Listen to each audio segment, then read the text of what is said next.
A igreja está cheia. Os cultos lotam. As mãos se levantam.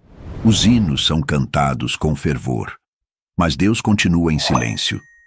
Porque nem todo que entra na casa de Deus pertence ao reino de Deus. Vivemos uma geração que confunde presença física com fidelidade espiritual. Gente que se senta no banco do templo, mas caminha com o coração longe do altar. Estão dentro da igreja, mas continuam infiéis em pensamento, em vida, em verdade. Se você sente que há algo errado, se você já percebeu que muitos que falam Senhor, Senhor, não vivem o que pregam, então esta mensagem é para você. É um chamado para ver com os olhos espirituais o que a multidão se recusa a enxergar. Charles Spurgeon dizia: melhor um homem solitário e fiel no deserto do que 1000 hipócritas louvando em voz alta. A fidelidade não se mede pelo som dos louvores, mas pela integridade do coração. Neste vídeo, você vai entender por que a igreja moderna está cheia de infiéis e como discernir entre o crente verdadeiro e o religioso de fachada. A verdade vai doer, mas vai libertar. A igreja está cheia. Os bancos estão ocupados. As mãos se levantam. Os olhos se fecham. As vozes ecoam salmos. Mas nem todos que ali estão, de fato, entraram. A verdade que poucos ousam admitir é esta: estar na igreja não significa estar em Cristo. A frequência ao templo não é prova de comunhão com o Espírito. É possível fazer parte do corpo visível e, ainda assim, ser um estranho ao corpo real de Cristo. Jesus sabia disso. Ele olhava para as multidões que o seguiam e dizia: nem todo aquele que me diz Senhor, Senhor, entrará no reino dos céus. Suas palavras não eram para ateus, mas para os religiosos. Os que oravam, jejuavam, conheciam a lei, mas não conheciam a ele. Esses são os infiéis invisíveis. Eles estão ali, semana após semana. Sabem a liturgia, cantam com emoção, às vezes até pregam. Mas seus corações permanecem em adultério espiritual. Amam a Deus com os lábios, mas servem a si mesmos com a vida. Parecem ovelhas, mas dentro carregam os desejos dos lobos. Eles são como Judas. Caminharam com Cristo, viram milagres, participaram da mesa. Mas no momento decisivo, entregaram o Mestre por 30 moedas. O traidor moderno não vende Cristo por prata literal, mas por conforto, influência, status, vaidade. Ele não precisa negar com palavras, basta viver sem obediência. Essa infidelidade não é acidental. Ela é cultivada em corações que desejam as bênçãos de Deus, mas não o senhorio de Cristo. Querem o céu como destino, mas não querem cruz como caminho. E por isso criam uma nova religião. Uma fé confortável, seletiva, diluída, onde o pecado é tolerado, a santidade é opcional e a verdade é adaptável. Charles Spurgeon, vendo o início desse movimento em seu tempo, escreveu com dor: a igreja que casa com o mundo se tornará viúva de Cristo. Essa frase soa como um lamento profético.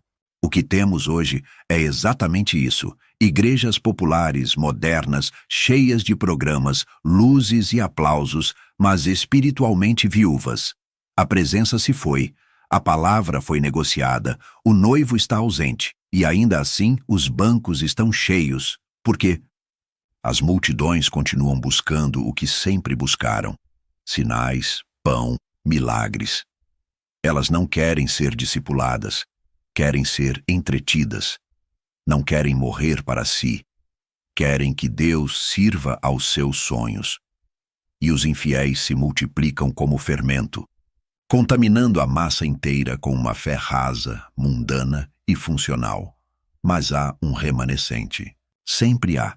Há aqueles que choram em silêncio porque sentem a ausência da glória. Há os que ainda leem as Escrituras e tremem por dentro. Há os que olham para o púlpito e se perguntam: onde foi parar a cruz? Esses não estão em busca de uma experiência religiosa. Eles querem um encontro real. Eles não querem apenas saber sobre Deus. Querem pertencer a Ele. E por isso, sofrem. Porque a fidelidade dói num mundo que se apaixonou pela aparência. Se você é um desses, saiba. O caminho é estreito, solitário e muitas vezes confuso. Mas é nesse lugar, entre a multidão e a verdade, que Deus testa os corações. É ali que Ele separa os fiéis dos que apenas parecem fiéis.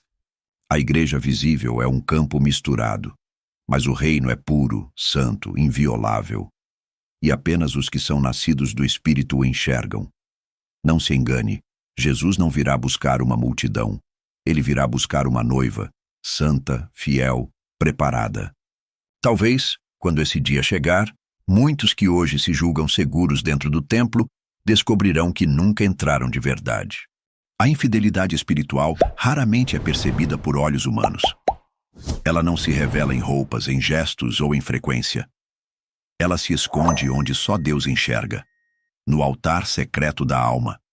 E ali, mesmo em silêncio, muitos já trocaram o Senhor da aliança por outros senhores. O coração que antes ardia por santidade agora deseja conforto. A mente que antes se rendia à palavra agora busca adaptar a palavra aos próprios desejos. Mas a fidelidade sempre foi uma questão de aliança. E aliança não é um sentimento, é um pacto, um compromisso irrevogável firmado no sangue. Quando Deus chamou Israel, Ele não o chamou para um culto nem para um evento, mas para um pacto. Eu serei o vosso Deus, e vós sereis o meu povo. Isso é aliança, um vínculo que exige exclusividade, lealdade, amor que resiste à traição. Na antiga aliança, a infidelidade espiritual era tratada como adultério. Os profetas diziam: vocês deixaram o seu esposo e correram atrás de outros deuses. A imagem é forte. Um povo que, mesmo abençoado, corria para os braços do mundo. E hoje, o cenário se repete. Só que os ídolos não são mais de madeira ou pedra. Agora, são ideias, doutrinas convenientes, promessas fáceis, fama e até mesmo ministérios alimentados por vaidade. A infidelidade não começa com negação direta. Começa com distração, com justificativas, com pequenos desvios, um culto que já não tem mais temor, um evangelho que omite o arrependimento, uma liderança que troca a cruz pela performance. E então, pouco a pouco, a igreja se torna semelhante à noiva infiel descrita por Oséias, amada por Deus, mas constantemente fugindo dos seus braços. E no meio disso, a multidão celebra. Porque o culto é agradável, as músicas são emocionantes e os líderes são carismáticos. Mas Deus está em silêncio. A glória foi embora. A aliança foi rompida, ainda que a aparência de devoção permaneça. Como nos dias de Eli, os sacerdotes ainda oficiam, mas a presença se retirou. A arca foi levada, e ninguém sente falta.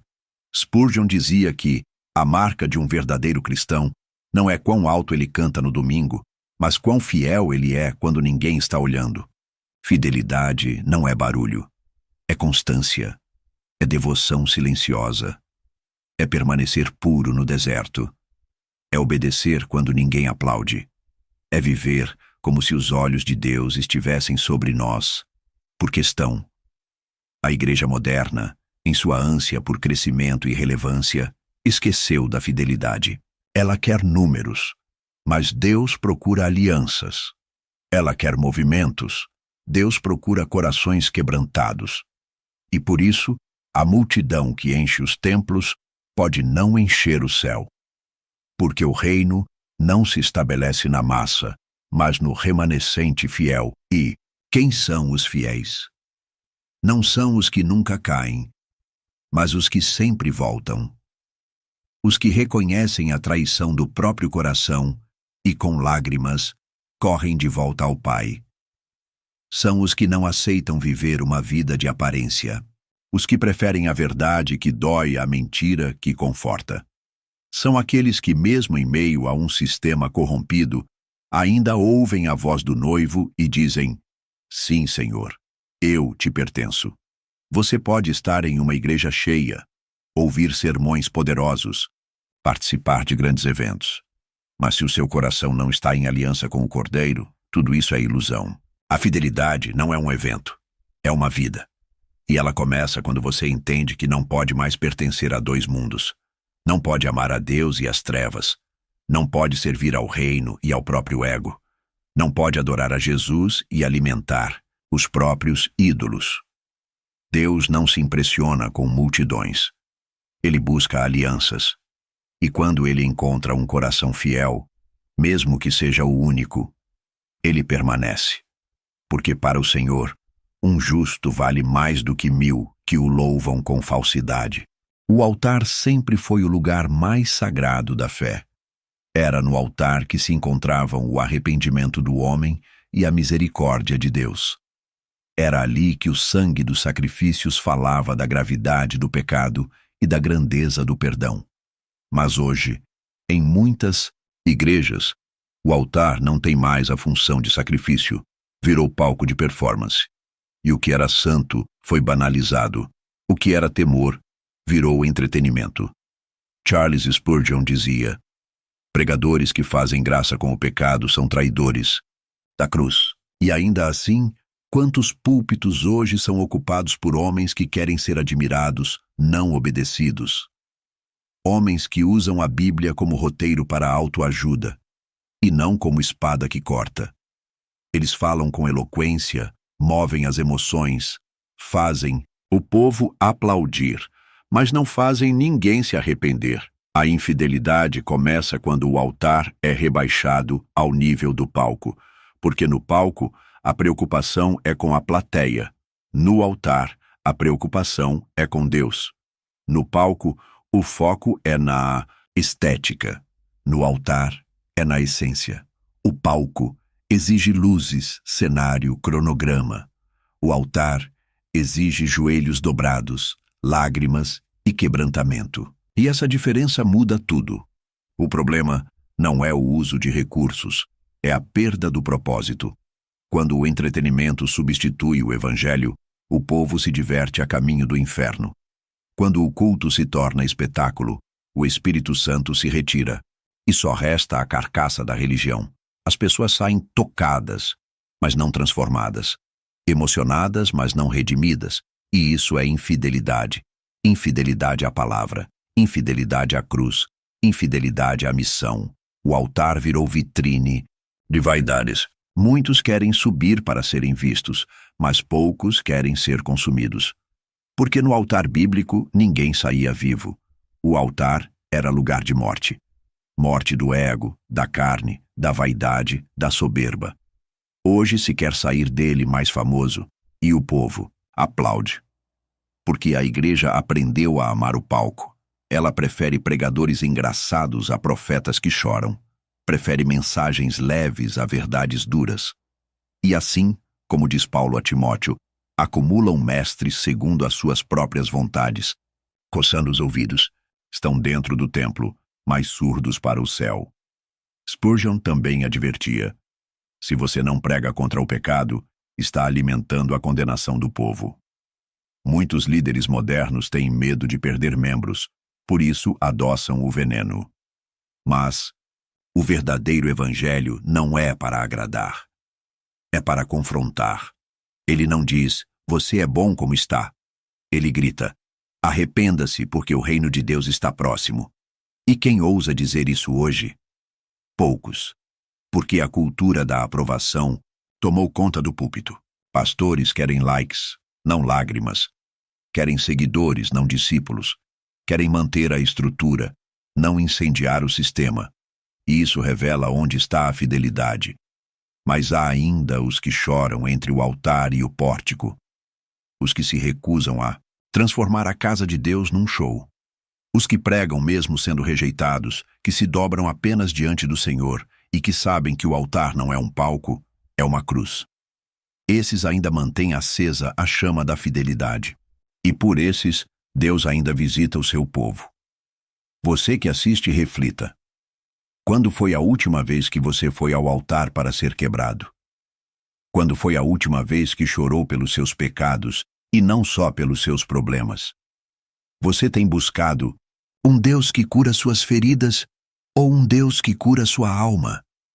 Tem seguido pregadores que falam de sucesso ou profetas que falam de santidade? O palco pode impressionar, mas só o altar transforma. E Deus não se impressiona com performance. Ele busca os que o adoram em espírito e em verdade, os que morrem ali para que ele viva neles. A idolatria nunca saiu da igreja.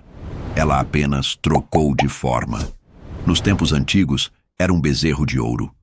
Hoje é o culto ao conforto, ao bem-estar, ao Deus que realiza os meus sonhos. Essa nova idolatria é mais perigosa porque veste a roupa do Evangelho. Ela usa a linguagem cristã, cita versículos, canta louvores, mas no centro não está Cristo, está o ego humano. Em muitas igrejas modernas, o foco já não é mais a cruz, é a conquista. Já não se fala mais em renúncia, mas em realização. Não se chama mais para o arrependimento, mas para o alinhamento de frequências. E o púlpito, que antes era lugar de confronto, virou espaço de validação emocional. E o povo aplaude, porque é isso que quer ouvir. Charles Spurgeon alertava. O Evangelho não foi dado para fazer você se sentir bem. Ele foi dado para fazer você se sentir desesperado, até que corra para Cristo. Mas isso hoje é ofensivo. Pregadores são cancelados por dizerem que o homem é pecador. São acusados de serem duros, radicais, desatualizados. Afinal, quem quer ouvir sobre pecado quando está buscando autoestima em Deus? A nova idolatria prega um Cristo que nunca fala não. Um Cristo que serve aos desejos, não que santifica o caráter. É o Cristo do coach, do marketing gospel, do palco iluminado. Um Cristo que te motiva, mas não te molda. Que te aceita, mas não te transforma. E é por isso que a igreja está lotada, mas cheia de infiéis. Porque seguem um Deus que nunca existiu. Esse falso evangelho seduz porque é doce. Ele promete o céu sem cruz, promete vitória sem obediência, promete bênção sem aliança. Mas como dizia Tozer, o que salva é a verdade, não o entusiasmo. O entusiasmo pode encher auditórios, mas só a verdade enche o coração de Deus. A geração atual corre atrás de palavras que massageiem sua alma. Querem ouvir que tudo vai dar certo, que o tempo de cantar chegou, que a restituição está próxima. Mas fogem das palavras que dizem: negue-se a si mesmo, tome sua cruz e siga-me. Preferem líderes que digam: você pode tudo, que mestres que digam: você precisa morrer para viver. E assim se constrói uma fé frágil. Uma fé que desmorona na primeira dor, que abandona o culto quando Deus não realiza os desejos, que se revolta quando é chamada à santidade. É uma fé que nunca amadureceu porque foi alimentada apenas com leite e nunca com carne. É uma fé que idolatra promessas e despreza mandamentos. Mas há um remanescente, sempre houve. Homens e mulheres que rejeitam o evangelho do conforto e abraçam o evangelho da cruz. Que não buscam um Deus que os sirva, mas desejam ser servos fiéis dele. Eles ainda choram por seus pecados, ainda jejuam em secreto, ainda levam a Bíblia como espada e não como acessório de culto. Esses não querem ser celebrados, querem ser encontrados fiéis. Você que me ouve agora, em quem está baseado o seu evangelho? No que você pode receber ou no que já foi entregue por você na cruz? Você tem adorado a Cristo ou tem usado o nome dele para manter seus próprios ídolos em pé? Não se engane. O evangelho do conforto pode encher igrejas, mas não enche o céu. Porque no final o que Jesus dirá não será: você conquistou muito, mas sim, foste fiel no pouco. O critério é a fidelidade, não a fama. É a renúncia, não o reconhecimento. É a cruz, não o palco. A idolatria moderna é sutil, mas o coração verdadeiro sabe discernir, E o Espírito ainda clama por adoradores em espírito e em verdade. Adoradores que se prostram diante do trono e não diante dos próprios desejos. Há um tipo de infidelidade que não grita, não blasfema, não abandona a igreja. Ela se mascara de piedade, usa terno aos domingos, levanta as mãos nos louvores, diz amém com convicção. Mas quando sai pelas portas do templo, volta a viver como se Deus não existisse. É a fidelidade apenas de lábios, uma devoção que não desce até o coração. Jesus disse: este povo me honra com os lábios, mas o seu coração está longe de mim. Mateus 15:8.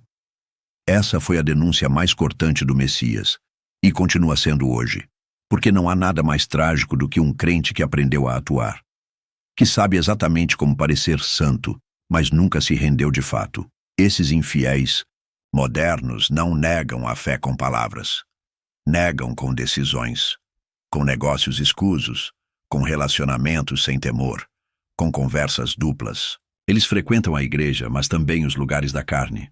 Falam de Deus, mas também espalham veneno. Pregam sobre perdão, mas guardam mágoa. Cantam sobre pureza, mas alimentam a alma com impurezas secretas. Vivem uma vida dupla, uma vida dividida.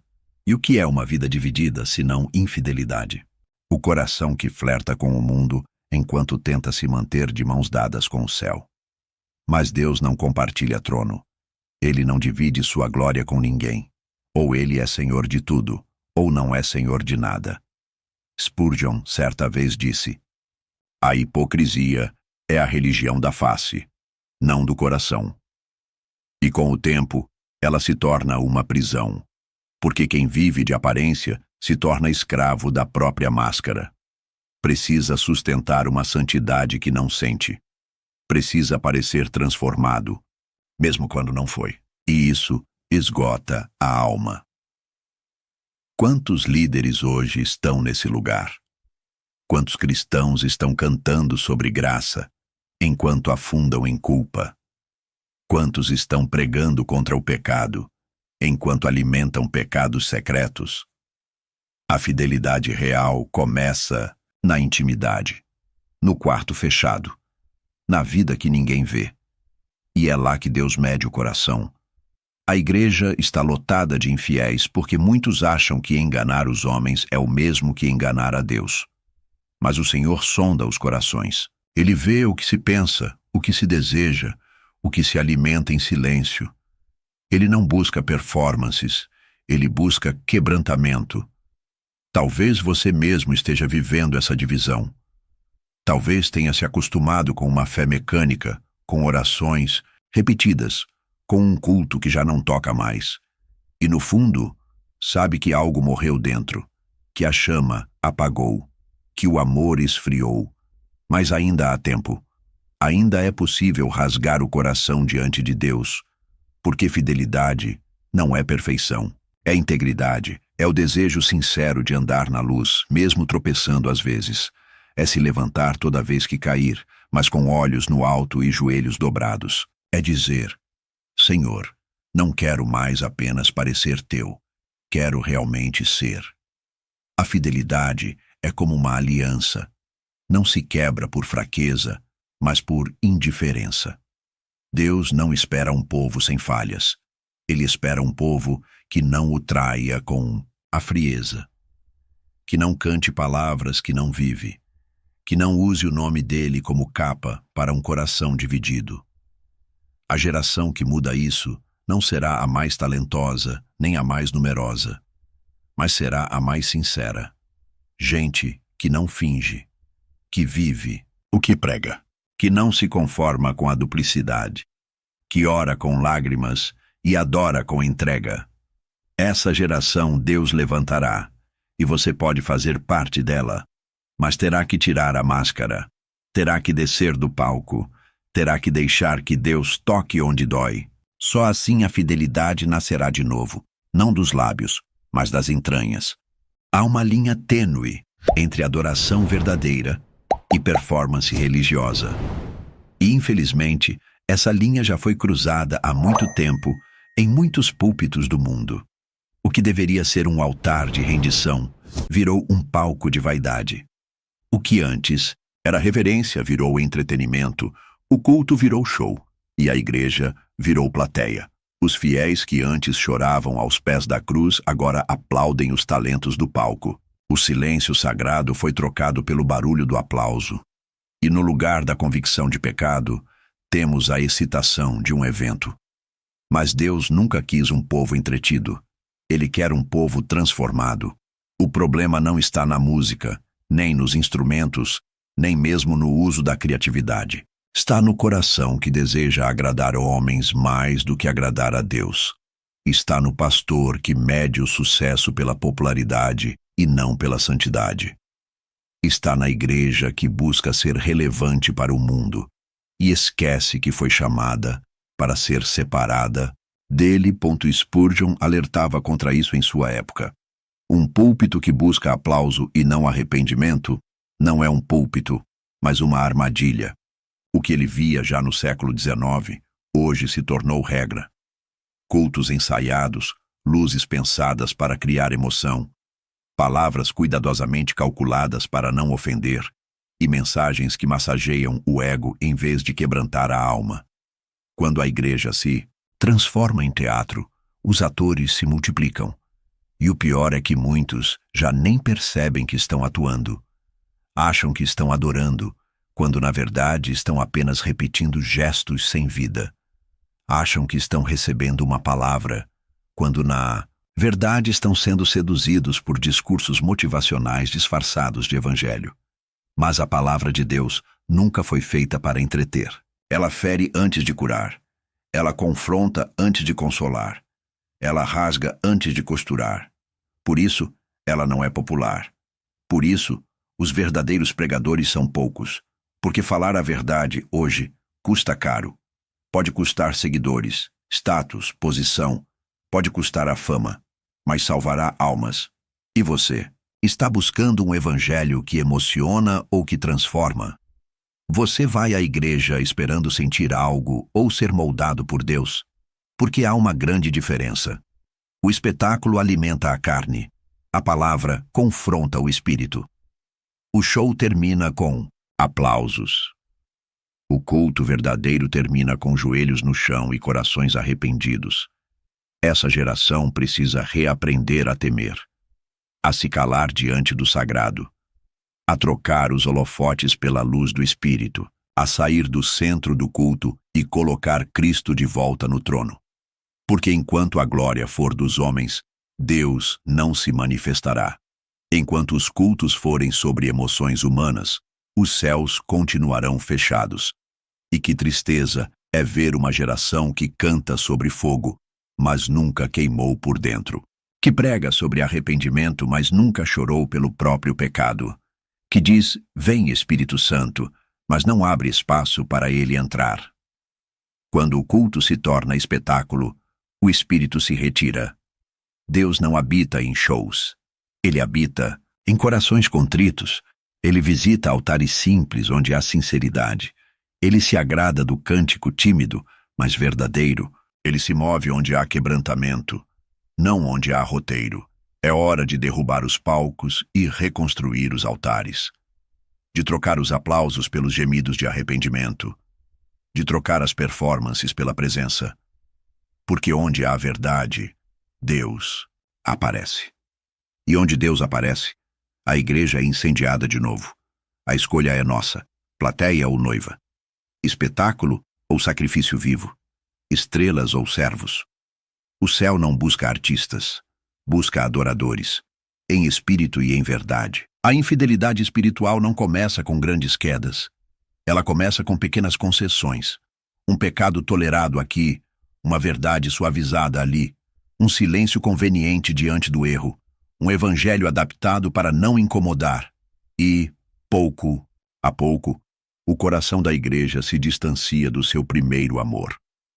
Mas há um chamado ecoando no meio do deserto espiritual. Voltem a chorar. Porque enquanto a igreja estiver satisfeita com aplausos, com números, com estruturas grandiosas e corações vazios, o céu permanecerá em silêncio. É preciso que o povo de Deus volte a se ajoelhar, volte a rasgar o coração e não apenas as vestes, volte a clamar como quem sente dor, como quem perdeu algo precioso, como quem sabe que, sem a presença de Deus, todo o resto é vaidade. Charles Spurgeon costumava dizer: um avivamento genuíno começa no joelho dobrado de um justo. Não começa no palco, nem no som, nem no marketing da igreja. Começa no espírito abatido, no coração contrito, no arrependimento que queima o orgulho, até restar apenas o quebrantamento. Talvez este seja o maior milagre que a igreja moderna precisa: voltar a chorar. Não por perdas materiais, mas por ter abandonado o que é eterno. Não por perseguição externa, mas por frieza interna. Não por falta de bênçãos, mas por ausência da glória. Porque enquanto os olhos da igreja estiverem secos, os céus estarão fechados. Só há uma coisa capaz de restaurar uma igreja infiel: o arrependimento profundo. E arrependimento não é remorso. É mudança de mente, de direção, de natureza. É dizer: eu estava errado, Senhor. Volta a habitar entre nós. Restaura o teu povo. Não haverá reavivamento sem pranto. Não haverá cura sem exposição da ferida. Não haverá glória sem cruz. Não haverá fidelidade sem renúncia. Mas ainda há tempo. Ainda há uma chance. A cada novo amanhecer, Deus sussurra uma nova oportunidade. Não porque ele seja fraco, mas porque é longânimo. Ele não quer multidões no templo. Ele quer noiva fiel. Ele não está atrás de quantidade. Ele procura a verdade. E talvez você seja a vela que reacende a chama. Talvez sua oração solitária, no silêncio do quarto, seja o início do incêndio que há de purificar a casa de Deus. Talvez o seu arrependimento hoje seja a semente do novo mover que ele espera plantar.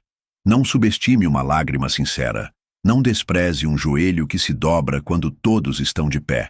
Porque aos olhos do céu, isso é fogo puro. Isso é sacrifício agradável. Isso é fidelidade em meio ao colapso. A igreja não precisa de mais estratégias. Precisa de quebrantamento. Precisa de homens e mulheres que amem a verdade mais do que sua reputação. Que amem a santidade mais do que a conveniência.